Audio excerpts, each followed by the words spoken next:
Welcome to the Legacy LaunchPod, where we help families build and scale their online business to the six-figure mark and beyond so they can break the poverty cycle, build generational wealth, and make a huge impact in the kingdom of God. It all starts right here. My name is Leah, and I'm here with my husband, Steve, on our second walk of the day, actually. It was one of those days where I just know the weather's going to get worse really soon, and I want to make the most of it. And also, I've just been sitting for a long time today. I feel like my muscles atrophying or something. So I'm like, I gotta get outside. So here we are, and I've got some juicy stuff to share with you today. First of all, a massive celebration in my community. I think this just absolutely tops the cake for me. This just made my month. I gotta say, this made my month. One of our community members, one of my clients, her name is Elisabeth, independent author, and I asked in our group, in my private platform for my clients, what are your wins this week, big or small? We want to celebrate them all. She wrote, insane week, LOL. In a weekend, we exceeded both mine and my husband's combined annual salaries at our previous day jobs. We've had to restock our highest priced item twice, and we still have a few days left in our early bird period because she was running a promo. And then I said, what were your combined annual salaries? And she said, $95,000 USD. So in one weekend, she sold more than $95,000 because of the methods that we teach at Legacy Launchpad. Like, my mind is absolutely blown. And it's not, right? Because I'm like, well, on the one hand, someone who's talented, somebody who has the work ethic, who's following the systems exactly, this is the expected outcome. So on one hand, I'm not surprised. And she's just absolutely smashing it on social media. She's doing exactly what she should be doing, and she's putting in the work. And still, I never want to get used to it because it's such a fun, amazing moment to see other people succeed when they follow the method and they follow it exactly. And they don't try to reinvent the wheel, and they just do exactly what I've been saying to do. And they get the result. How about that? So doesn't everybody have this kind of success? There's a number of reasons. I don't necessarily believe that every person is born to be an entrepreneur for one, right? Some people desire to be an entrepreneur. And let's make a distinction, because there's self-employed and then there's entrepreneurs. And I think there's a big difference between the two because, for example, my mom's a hairdresser. She's been self-employed her whole life, right? She just charges for the haircuts, rents a chair, and it's up to her. So she's self-employed. There's no real limitation on how much she could make or how much she can charge. And yet I do not consider her an entrepreneur. And for the longest time, Steve was self-employed, but he wasn't really being an entrepreneur at the time. Because if we define entrepreneur, it's somebody who's willing to take financial risk and they're looking to grow, right? They're trying to build something bigger than themselves. So there's lots and lots of self-employed people out there. Lots of people who also want to earn a little side income from home. Those are not entrepreneurs.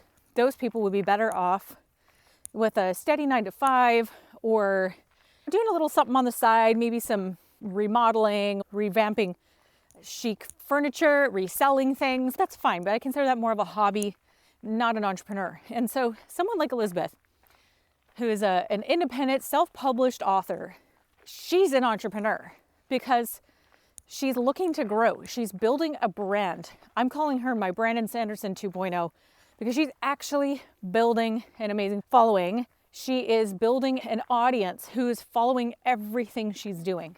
When a guy like Brandon Sanderson, if you don't know who he is a super famous, independently published fantasy author. And he's been writing for decades. So he's been building his audience for years and years and years. And his audience is so dedicated that when he launched a Kickstarter, this was during COVID, he had a record-breaking Kickstarter campaign. He made over $40 million in a single crowdfunding campaign to launch like 4 new books. I actually bought the books during that time because I wanted to partake in it, and I study this kind of stuff. People who are really successful, these campaigns, I study them a lot. Anyways, it was groundbreaking. And so, I looked at his career and I looked at his audience, I looked at what he's doing. His marketing isn't even that amazing. It's the audience that he's built that's truly amazing and how dedicated they are. It's like get into his world that he's created. And within that world, you have to understand when people become a super fan, they are invested and they are immersed in the culture that you've created. So Brandon Sanderson has this whole universe. It's not just one fantasy book. There's a whole universe, and they have all different storylines where they'll take place within the same cosmere, as he calls it, right? Kind of like the Star Wars universe, right? All these different stories, but within the same universe. So in any case, I think Elisabeth is doing the same thing. She's on her way to creating that very thing. But when I was working with her, she was still working a day job, both her and her husband. I'm going to do an interview with her really soon because I want to break down what she's been doing for other independent authors, self-published authors, so they can understand the methodology. And the thing is, she's doing the same thing that I recommend to other business types, right? So same thing for e-commerce, same thing for coaching, same thing for courses.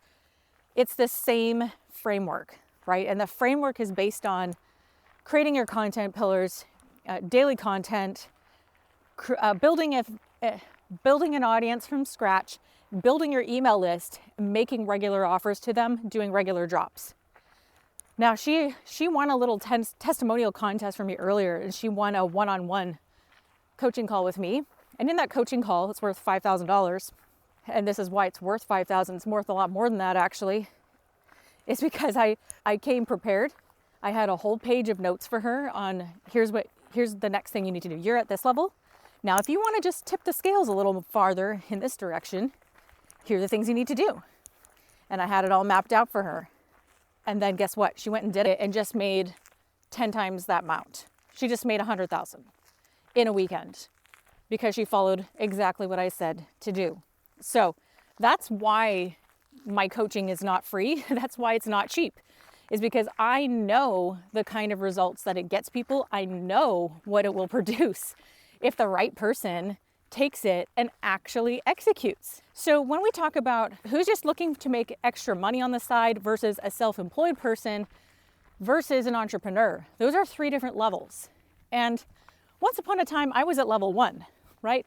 I was just looking to make a little bit of extra income on the side.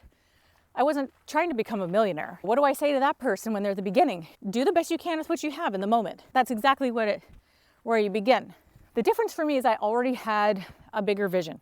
I had this generational vision, and I'm never going to stop talking about it. Steve and I, every time we do these, we're going to remind you there's a bigger picture, there's a bigger vision, because it's so easy to get just lost and distracted in the current moment and get lost and distracted in the current needs, right? It's like, oh, this surprise bill came up. Oh, the kids need, all this dentist work. It's so easy to get caught up in the now. So if you don't take a moment to zoom out and look at the bigger picture and get some perspective on eternity and on what it is God has called us to do in building this kingdom on earth, then you're just going to get, again, stuck in the now, stuck in the comfort zone, and not willing to jump outside of that. At the moment, I was looking to just make some extra income, but ultimately, I really did want to be an entrepreneur. I just didn't know that I had it in me until I took that step in faith. I'm just over the moon. No one's going to celebrate more than me when one of you succeeds. And so I'm just having a party over here celebrating Elisabeth and her incredible progress. She's on her way to a 7-figure business. Absolutely no doubt in my mind. And it's just a matter of time now. So that's incredible. So for today's topic, I wanted to tell you about something very real that happened to me that is a bit vulnerable to share. And I'm going to share it anyways because I think you need to understand the good, the bad, and the ugly of being a business owner. And some of you might have known about this. Some of you might have gotten an email about this. But I recently had a completely botched experiment. I did a 30-day, actually ended up being like a 60-day experiment where I allowed people to join my program, and it was free for the first 30 days where they could partake in absolutely everything, consume all the content. It wasn't gated, it wasn't dripped out, like you got everything. Plus my coaching calls, I would answer your questions, spending time with people, the whole 9 yards. Access to the community, access to all of it. And they didn't have to pay a dime unless they decide to stay after 30 days. Now, it was a love it or leave it policy. And the reason I wanted to test this is because oftentimes people just have so much inner resistance when it comes to taking a risk or getting the thing they need, right? There's inner resistance. It could be a spouse. It could be just, scared to take the first step. And my job is to help people overcome those things. Because if I actually care about people, I know that they need this. I know that if they do this and they apply themselves and they execute, this will be the best decision they've ever made in their lives. And so that's part of being a professional, is helping people overcome that inner, self-limiting beliefs. And so I wanted to test and see, is it simply just the hurdle of finding resources to join it? Or is it actually a hurdle of just scared because they don't know what's in it, and is this going to be the right program for them?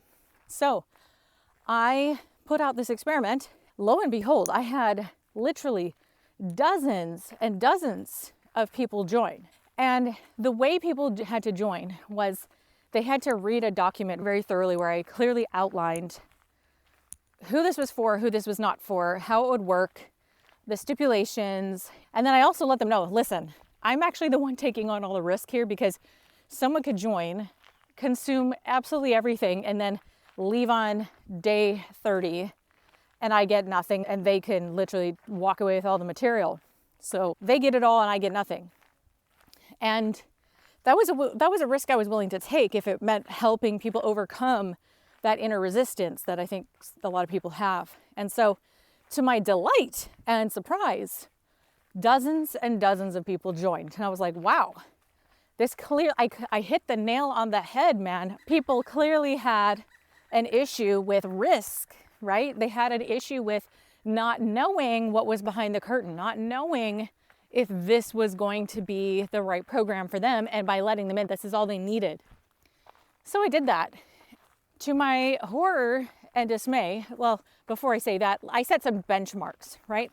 Here's what I said. I said, I'll consider this a huge win if 75% of people stay. I'll be like, win, I'm gonna, find a way to see if I can keep this experiment running. If 50% of people stay, that means I have a lot of improvement to make. Like, I have to qualify people better, and I'll have to take a look at what I can do to help people get wins sooner and all of that. Anything less than 50% I consider a fail. Well, we were on the brink of basically that 50% mark.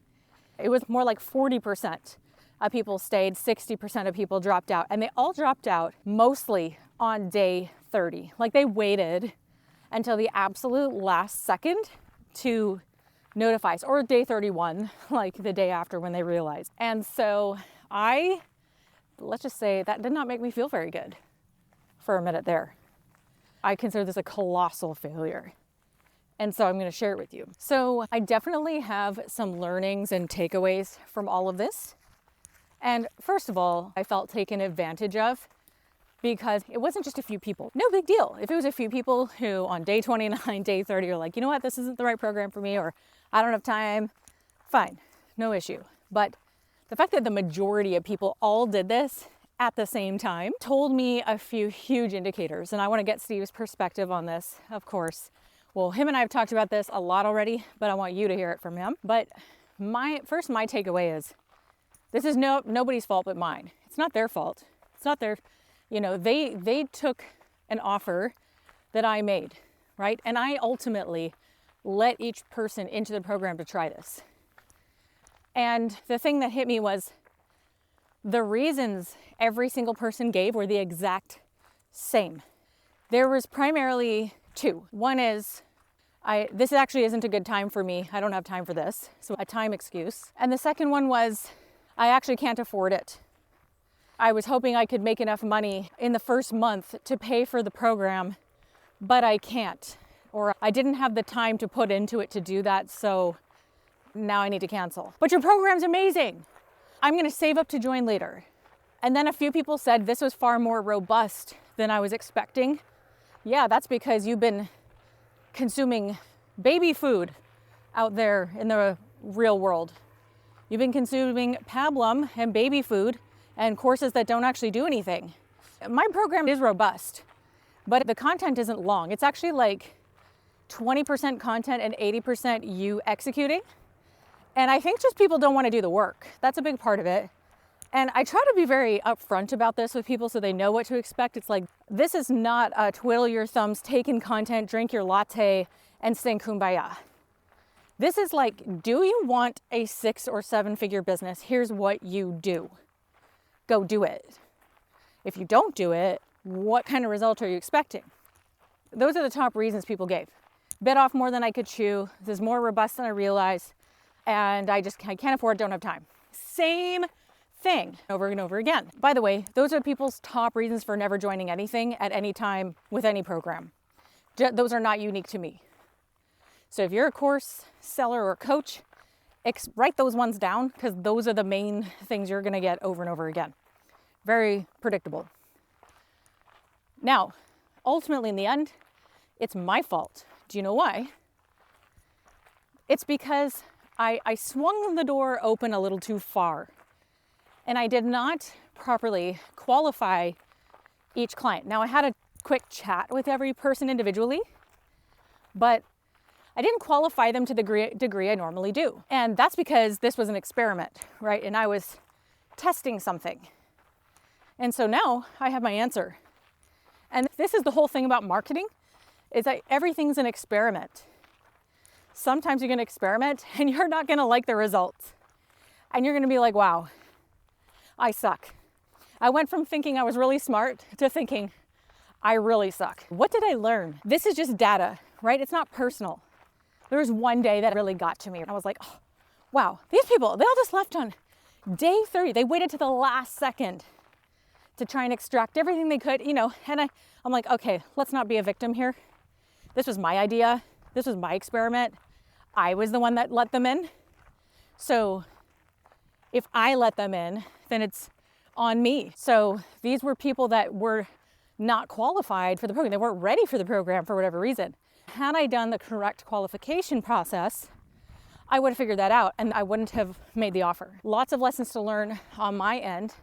I won't be doing that again. It's not that I'll never do an offer again. I definitely will, but it won't be in the same way. The lesson I've learned is make sure no matter what offer I put out there, if there's actual coaching involved where it's full access to my big program, that I'm making sure it's the exact right fit for where someone is at. In the future, I may offer a version of the program where it's more accessible, more affordable. It doesn't come with everything. It's got some of the more important things that someone would need for maybe a DIY version. But outside of that, it's my responsibility. And this is the thing about being a leader. It is always our responsibility for what happens in our business, good and bad. So I want to hear from Steve. He was an outsider watching this whole thing go down. He went from watching me jumping for joy thinking, wow, look at all the people I'm helping. I'm helping them overcome all these inner obstacles. Yeah, I think at first it seemed like it definitely was a winning offer, at least on the outset, in terms of initial responses and metrics and stuff that we're tracking. And then, yeah, as time went on, because you were tracking the results is why you were able to identify the problem, right? Yeah, we asked people why. Why were they leaving, right? Yeah, exactly. This is actually a really good lesson in leadership in general. A, leadership. B, being a business owner. And being the one who is generally the trailblazer in your business. As a new business owner, you're going to be the trailblazer. You're going to be the one who gets to make these screw ups and design a better process from what you learn through it by identifying where things went wrong. And not only where things went wrong, but what you can do to fix it, to optimize it or mitigate it the next time. So because it was you in charge of the entire process from beginning to end, you wrote the email, you pressed send, you sent the messages, you communicated with the people, you said, yes, here's your offer. To join. Yep. Here's your link to join, and you got them in. Yep. And then you coached them. So, like you said earlier, the only person that you have to blame is yourself. And it's not because you're such a horrible business person or whatever. It's simply, like you were saying before, this is a part of leadership and owning your stuff, right? You got to own your stuff. And what you've done is created a bit of a process that Now you can optimize the next time. Not that you'll ever offer the same offer, but you might, something similar or whatever. Doesn't matter. But what you have is a process, and you know that you have to follow the process. Yeah. You can't divert from the process. If you go off the trail, don't be surprised if you end up somewhere else.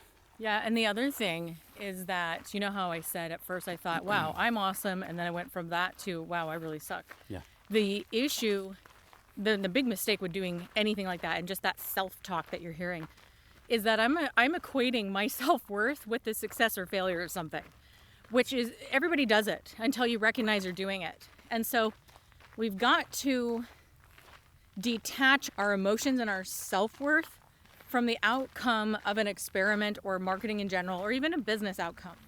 This is what happens when, for example, a business becomes really successful and a founder sells it and their identity is actually attached to the business like it was their baby. When they sell it, this is like really classic. A lot of these founders go into a deep depression for like they don't know who they are and what they're doing and why they are here on earth anymore, because they've lost their sense of purpose, because it was all wrapped up in one thing. I never want that to happen to me. I'm determined to not let that happen. I am not my business. I am not the success or failure of a marketing campaign. I am not my program. And so this is also like the secret weapon that Christians have, is that their identity is found in Christ, and it's not found in the earthly things that they're building. It's not found in their kids. It's not found in their spouse, by the way. Their identity is found in Christ. And so even I make the mistake from time to time of thinking, wow, I was bad. I sucked at this, when that's not true, right? It was just an outcome. It was a failed experiment. It didn't work out the way I wanted. It's just data, and I have to separate my identity and how I think of myself from the outcome. I hope that is really helpful for you to hear, because so much of you, that's where all your fear of failure is because you've actually attached your identity to the outcome. And that's not biblical. Your identity is solid in who God says who you are. Your identity is found in Christ alone, what he says about you, and it's not in your business. So that's why we actually have more freedom. It's kind of a secret weapon for us, because if that can be an unlock piece in your mind, it's very possible that that concept I just said changed somebody's life. Because I know that when I realized that kind of thing, it really set me free to just go for it, to just, whatever. I might be running 100 miles an hour. It's possible I could run into a tree and, or hit a glass door with my face. I mean, that could be possible, but in the end, it's fine, because that's not who I am, right? If I fail, so what? We can, Steve and I have talked about, we're doing some things right now in our business where it's like, wow, this could be an utter giant failure if it all goes south. And guess what? We can start tomorrow. We can start a new business tomorrow, and it's actually okay. And that's not the end of the story. And so your fear of failure is greatly reduced when your identity and your self-esteem, your self-worth is not attached to it, because your identity is so solid in your faith and in who God made you to be. And yeah, it sets you free. So I hope that's encouraging. I hope that my authenticity and my being vulnerable and sharing the good and the bad and the ugly with you encourages you to go out there and hold nothing back. So yeah, any last words to encourage people? I think one more quick thing would be just to kind of go back on the fear that people have when they start out, which is kind of ironic and funny in a way, that you don't know what you're even afraid of. Because for all you know, on the other side of taking action, there's a huge success waiting for you. Instead, you're quaking in your boots about something you don't even know or understand, and you don't even know what the details are. So I would just say, if you're called to be an entrepreneur and a business person, then you need to take the next step, whatever that is. Move, take action, and the answers will start to appear. Generally, we don't have all the answers in our own business. We have a plan, we launch a product, or we do a new campaign, or whatever the case is, and the answers start formulating themselves, the ones we don't know, right? And then we do what we need to do. Yes, as we learned a long time ago, one of our first mentors told us, the answers are on the other side of action. And so that's what I'm going to leave you with today, And if you're feeling called to action and you're like, you know what, it's time for me to go all in, I would invite you, send me a DM on Instagram with the word legacy, and you and I will have a chat. And I promise I will do my due diligence to make sure that if we were to work together, it's the absolute right fit and the right timing for you. And because at the end of the day, I do this for fun, and I do this because I'm on a mission to help 1,000 families build a 6 or 7 figure business. That's my current mission right now. So reach out to me, send me the word legacy in a DM on Instagram, and we'll have a little chat. And I would love to see if and how I can help you. All right, leave you with that for today. Have a good one. Hey, thanks so much for tuning in today. Don't leave just yet. I've got 2 things. Number 1, if you enjoyed this content, if this was of any value to you, please leave me a review and share with a friend. This content is 100% free, so that's like leaving me a tip, and it's going to encourage us to keep making it. Number 2, if it's your desire to build your own family legacy and you want some help, send me a DM on Instagram with the word podcast, and I've got something special for you. Again, DM me with the word podcast at Real Leah McHenry on Instagram. We'll see you next time.